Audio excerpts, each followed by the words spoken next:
Ons is hier saam met Rio Rugby Club se afrigter Patrick Ludik.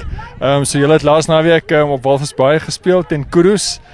Goed begin en toe op die einde het Kudus die game bietjie weggevat van julle af. Wat het julle gedink van die wedstryd? Wat vat julle uit die game uit? Ja, baie dankie Mr. Polman. Ja, is nooit maklik om te travel, om te beweeg van jou tuiste af, voordag ure op te staan en te gaan kompeteer teen 'n uitgeruste span nie.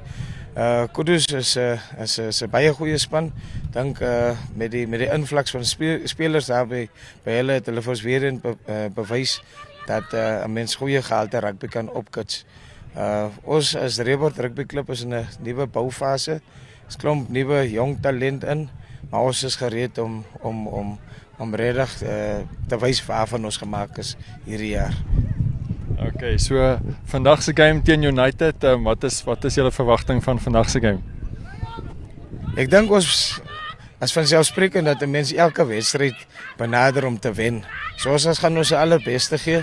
Ons het laas naweek 'n paar beserings opgedoen, maar nietemin ons diepte word getoets, ons karakter sal getoets word. Ons is op Rebord, ons is tuiskare, so ons gaan ons beste gee en ons hoop om dan as oorwinners uit te tree.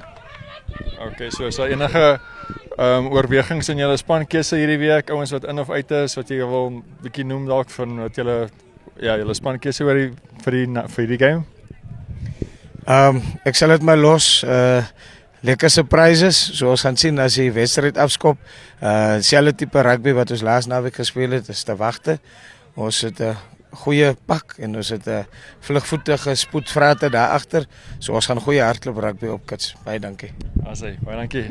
Sterkte vir julle.